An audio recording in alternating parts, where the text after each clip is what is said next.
Alright, so for my name's Awsam Bouabid, and for my TED Talk, I did conspiracy theories. So I'm not going to go super in-depth on conspiracy theories because there's a lot about it, but I'm just going to go over the basics and the potential harm that they could have. So essentially, before I begin, what is a conspiracy theory? And a conspiracy theory, according to Merriam-Webster, is a theory that explains an event or a set of circumstances as a result of a secret plot by usually powerful organizations. And so there are many conspiracy theories out there. Here is just a short list of some that maybe you've heard about. There are conspiracy theories regarding 9/11, such as the fact that maybe the US government somehow conspired with the hijackers having cause, because many people were in disbelief when it happened.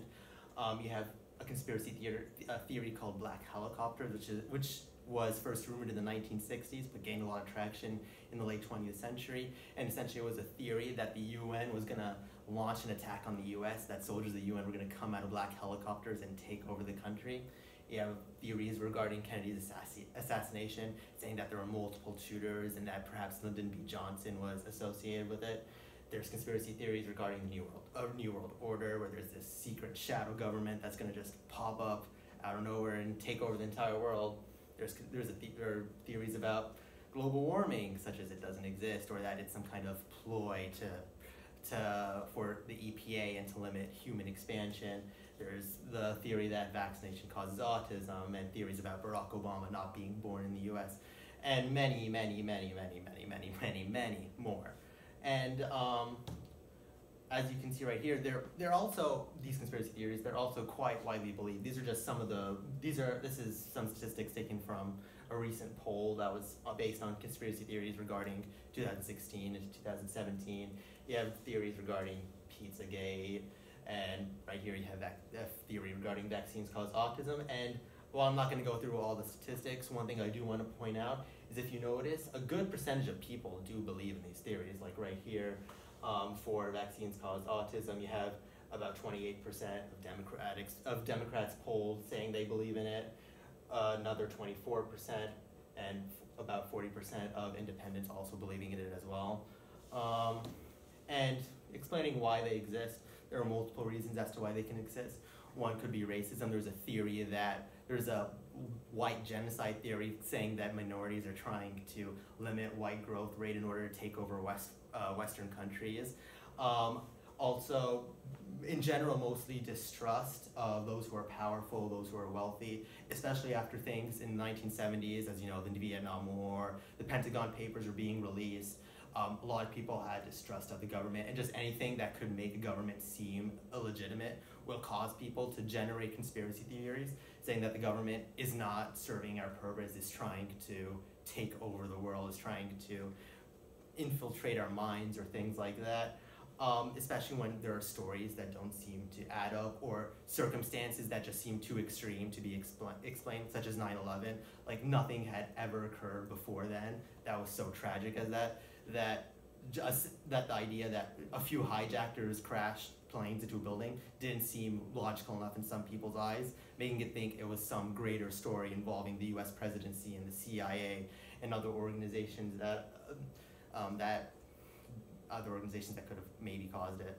And also, you have a lot of people out there who believe and come up with these conspiracy theories that really try to spread them.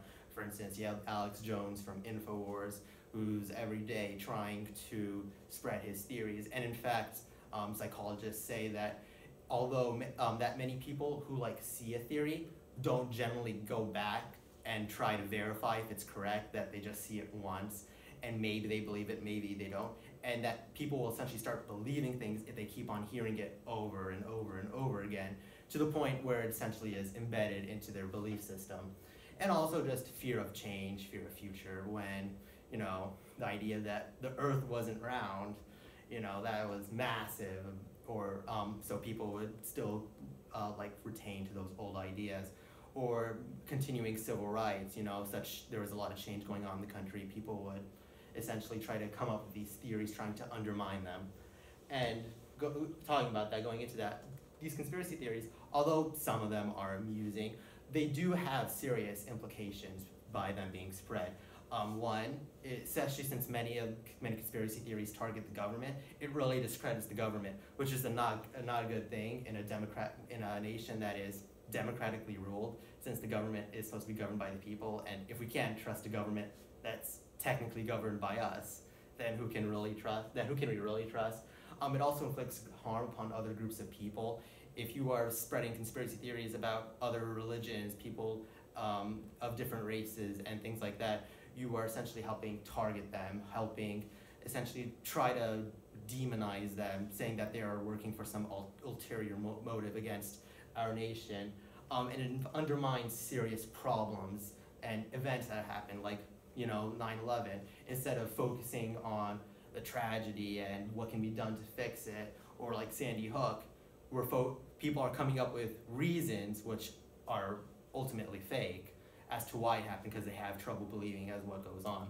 And just in general, as I said earlier, will breed distrust among people, their government, which is not very good for a nation.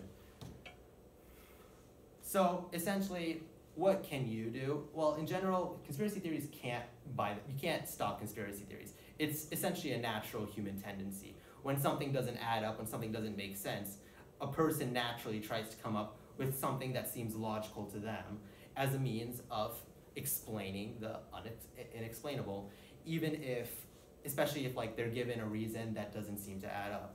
Like a few people hijacking some planes and causing a great tragedy on 9/11. Some people wanted to think that was something greater. So in general, what you can do as an individual, because it would take something really massive to just get rid of conspiracy theories at all. But as you can do individual, is just make sure that you're truthful, and that when you do read something of questionable validity, that you double check to make sure it's correct. Go to reliable sources, organizations. Make sure you're not getting your news or media from those of questionable intentions and questionable areas. And also just like in general, as my US history teacher said, be a healthy skeptic. Just make sure that don't believe everything that you hear, essentially, especially if it's of questionable integrity. If it comes from a place that seems pretty sketchy and seems altogether not for the benefit of spreading real news and things like that. So just promote the truth and be truthful. And that is all.